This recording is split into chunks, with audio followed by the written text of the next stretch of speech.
जय हिंद। तो स्वागत है आप सभी का एक बार फिर से आपके अपने यूट्यूब चैनल जिसका नाम है यूपीएससी हिंदी मीडियम। होने वाला है इंटरव्यू के लिए। जी हाँ दोस्तों, तो क्योंकि इंटरव्यू में जो तो करंट के टॉपिक्स पूछ लिए जाते हैं और ऐसे टॉपिक्स पूछ लिए जाते हैं जिसमें हमें अपना पर्सनल ओपिनियन रखना होता है, क्योंकि इंटरव्यूअर ये जानना चाहता है कि जो आप इंटरव्यू देने गए हैं, जो एस्पिरेंट इंटरव्यू देने गए हैं, तो उनके अंदर क्या उनके ओपिनियन हो सकते हैं इस टॉपिक के संबंध में, किसी पर्टिकुलर टॉपिक के संबंध में उसके क्या ओपिनियन हो सकते हैं, जैसे कि क्या उसके निगेटिव पॉइंट्स हैं, क्या उसके पॉजिटिव पॉइंट्स हैं। ठीक है, तो आज हम बात करने वाले हैं लाल सिंह चड्ढा मूवी के बारे में। रिसेंटली रिलीज़ हुई है और जो है तो उस बाइकआउट के जो है तो बहुत सारे नारे लग रहे हैं और उसको जो है तो बाइकआउट किया जा रहा है।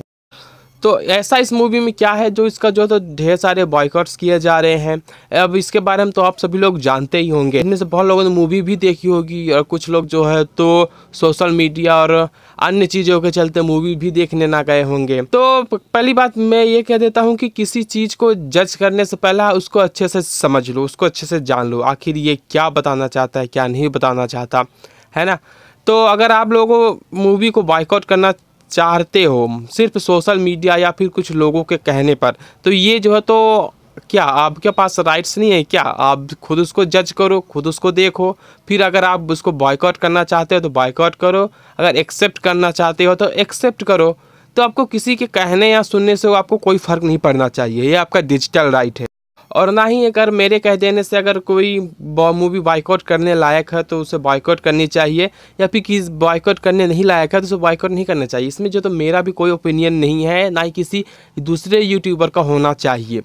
कि कोई भी इंसान जो है तो ये डिसाइड नहीं कर सकता कि किसी भी चीज़ को एग्जिस्ट करना चाहिए या नहीं। ये सिर्फ जो है तो अफवाहें हैं, फैलाती हैं। किसी भी चीज़ को जो है तो सोशल मीडिया ही जो है तो वो धरती से लेकर आसमान तक ले जाती है और आसमान से लेकर धरती के नीचे तक भी गिरा देती हैं। ये सिर्फ जो है तो चंद लोगों का ग्रुप होता है, समूह होता है। यूट्यूब में भी बहुत सारे जो है तो क्वेश्चन जो तो ऐसे चूज़ करने के लिए आता है ना, कि उसमें आप बताइए कैसा क्वेश्चन आप चूज़ करेंगे, है ना। तो उसमें कभी कभी क्या होता है कि मेजॉरिटी जो है तो रॉन्ग आंसर की तरफ ही जाती है ना, और राइट आंसर जो है तो कम वोट मिलते हैं। ऐसा आप लोगों ने ज़्यादातर देखा होगा। तो आप मेजॉरिटी पे आप ध्यान मत दीजिए, आप अपने पर्सनल ओपिनियन पे जो है तो बहुत ज़्यादा गौर कीजिए। और जो इंटरव्यू देने जा रहे हैं तो उनको तो अपना पर्सनल ओपिनियन ही उनको इंटरव्यू में पास कराएगा। तो बात कर लेते हैं हम मूवी की। तो जो लाल सिंह चड्ढा मूवी है, तो ये तो आप लोगों को पता ही होगा कि जो फॉरेस्ट गंप आई थी टॉम हैंक की, उसकी जो तो पूरी की पूरी जो तो कॉपी पेस्ट है ना। तो बॉलीवुड में कोई पहली मूवी नहीं है कि जो कॉपी पेस्ट करके बनाई गई हो। ऐसी बहुत सी फिल्में हैं जो हॉलीवुड से सीधा जो है तो बॉलीवुड में ले लिया जाता है, कॉपी पेस्ट कर लिया जाता है। तो इसमें जो है तो अब कॉन्सर्न की क्या बात आ गई, इसमें बाइकआउट वाली क्या बात आ गई, है ना। अगर बाइकआउट ही करना था तो इसमें जो है तो आप उन सभी फिल्मों को करते जो वो पहले जो लाल सिंह चड्ढा से पहले आई और पूरी की पूरी कॉपी पेस्ट मूवी थी, तो आप उसको बाइकआउट करते। लेकिन नहीं, इसमें थोड़ा सा कुछ अलग सा ओपिनियन है और साथ ही साथ इसमें जो है रिलीजियस मैटर घुसा हुआ है। जी हाँ दोस्तों, एज आमिर खान है ना, तो इसमें बहुत से कुछ कट्टर लोग ऐसे हैं कि जो हमेशा सांप्रदायिक दंगे फैलाने के लिए पैदा ही हुए होते हैं और अपना काम वो बेखूबी निभा रहे होते हैं। और साथ ही साथ एक आग में घी डालने का काम तो रिसेंटली जो है तो विनीत सिंघल सर, मतलब कि जो दिल्ली के एक वकील हैं, उन्होंने जो है तो लाल सिंह चड्ढा मूवी पे केस किया और उनका कहना ये है कि जो इंडियन आर्मी है तो उसमें जो है तो जो सेलेक्ट होते हैं वो बिल्कुल जो है तो टोटली मेन होते हैं, मतलब कि ब्रेव होते हैं और टोटली जो है फिजिकली एवं मेंटली रूप से जो तो फिट होते हैं, जो कि लाल सिंह चड्ढा जो तो मेंटली रूप से फिट नहीं है। हाँ, ये बात मैं मान सकता हूँ। तो फॉरेस्ट गंप भी जो है तो मेंटली रूप से जो है तो ठीक नहीं था। तो अब यूएस आर्मी का क्या क्राइटेरिया है उसमें लोगों को शामिल करने का, ये तो मुझे नहीं पता, लेकिन इंडियन आर्मी का क्या क्राइटेरिया है ये मुझे बहुत ही अच्छे से पता है। तो इसमें जो तो लाल सिंह चड्ढा जो तो इंडियन आर्मी में पूरी तरह से जो तो फेल होते हैं, उनको जो तो आर्मी में शामिल ही नहीं करना चाहिए था। जहाँ तक मैं रियलिटी की बात करूँ तो फिर आखिर अगर भावनाओं में बहकर कोई चीज़ किया जाता है, भावनाओं में बहाने वाली वो बात होती है, तो फिर वो अलग मैटर है। और उन्होंने साथ ही साथ जो फॉरेस्ट गंप मूवी में वियतनाम का सीन दिखाया गया था, वियतनाम वार में, है ना।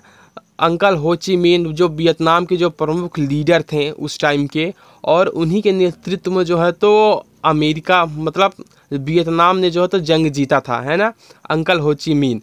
और जो है तो अमेरिका पूरी तरह से हार गया था। आखिर क्या कारण थे वियतनाम में अमेरिका का हार जाना? तो इसका मेन कारण ये था कि वियतनाम के जंगल इतने ज़्यादा डेंस थे, इतने ज़्यादा घने थे कि, और साथ ही साथ वहाँ इतनी ज़्यादा मॉइस्ट थी, इतना ज़्यादा नमी थी कि वहाँ जो है तो अमेरिकन सैनिक जो है तो मतलब कि वो अपने जो है तो सरवाइव नहीं कर पाए। ठीक है, उन्हें कुछ पता नहीं चल रहा था, इतने बड़े बड़े जंगल तक घुस जाते थे, उनको निकालना कहाँ जाना कहाँ उन्हें समझ ही नहीं आता था।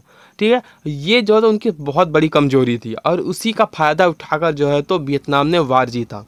अमेरिका को लगा था कि वियतनाम जैसे छोटे देश को हराना जो है तो अमेरिका के लिए एक जो तो चंद मिनट का काम है, लेकिन ऐसा कुछ नहीं हुआ। ये युद्ध बहुत दिनों तक चलता रहा, और अमेरिका जो है तो इस युद्ध को मिटाने के लिए, इस युद्ध के गम को मिटाने के लिए ऐसा वो बहुत सारी फिल्में बनाता है जिससे लोग जो है तो इस गम को भूल जाएं, और उन फिल्मों में जो है तो अपने आप को जीतता हुआ दिखाता है। जैसे कि मैंने वॉचमैन मूवी में देखा था, और फॉरेस्ट गम मूवी तो अजय है ही एग्जाम्पल। तो आप फॉरेस्ट गम मूवी भी थोड़ा देखिएगा अगर आपको मेरी बात पे यकीन ना हो तो, और वॉचमैन मूवी भी देखिएगा, 2009 में आई थी एक, ये जो है तो सुपर हीरो मूवी थी जिसमें डॉक्टर मैनहट्टन जो है तो वियतनाम सैनिकों को अपनी बस ऐसे ही हाथ के इशारे से उनको मार देता है ना।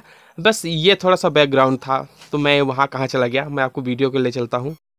और दूसरी बात ये जो तो विनीत सिंघल द्वारा ये मेंशन की गई कि ये जो आमिर खान की वर्दी में जो पैरा कमांडो का जो लेबल लगा है वो जो तो और भी ज़्यादा जो तो सस्पेशली है, मतलब कि उन्हें और भी ज़्यादा जो है तो जोखिम में डालता है कि अगर वो मेंटली रूप से जो वो फिट नहीं है तो फिर आर्मी में कैसे, और आर्मी में कैसे भी तो पैरा कमांडो में कैसे। जी हाँ दोस्तों, ये जो एक बहुत बड़ा पॉइंट था जिसके थ्रू वो केस जीत सकते हैं, और लाल सिंह चड्ढा की फिल्म वालों को पर एक अच्छा खासा पैसा भी भरना पड़ सकता है दोस्तों। तो आप लोग इसमें क्या सोचते हैं कि आखिर उन्होंने उस मूवी में क्या गड़बड़ी है क्या नहीं? तो आप अपना ओपिनियन निकालने से पहले आपको मूवी देखना चाहिए। जी हाँ दोस्तों, अगर आप मूवी देखकर अगर आपको मूवी जो है तो हाँ, मूवी में भाव मतलब फीलिंग्स बहुत ज़्यादा डाली गई है, जिससे कि लोग फीलिंग्स में तो उनकी आंखों से आंसू निकल पड़े, ऐसा वैसा, है ना, जैसे कि पीके फिल्म में किया गया है, और साथ ही साथ बजरंगी भाईजान के एंडिंग में किया गया है ना। तो भावनाओं का खिलवाड़ करना अलग मैटर है, और थोड़ा सा रियलिटी बेस पे मूवी बनाया जाना चाहिए, लोगों को लगे कि थोड़ा हाँ रियलिटी है कुछ ना कुछ मूवी में, इसीलिए लोग जो तो देखने के लिए आतुर हो उसको देखने के लिए जाएं।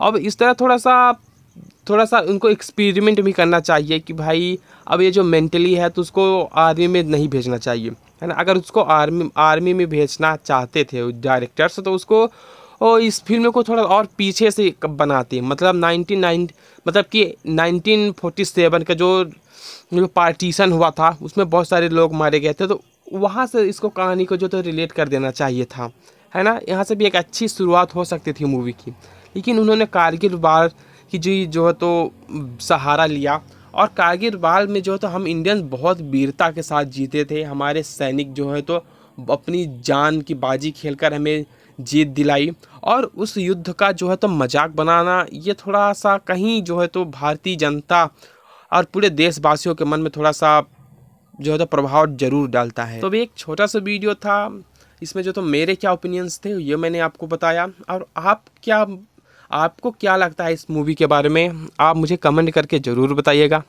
तो मिलते हैं आप सभी से अगले वीडियो में, तब तक के लिए बाय, जय हिंद जय भारत।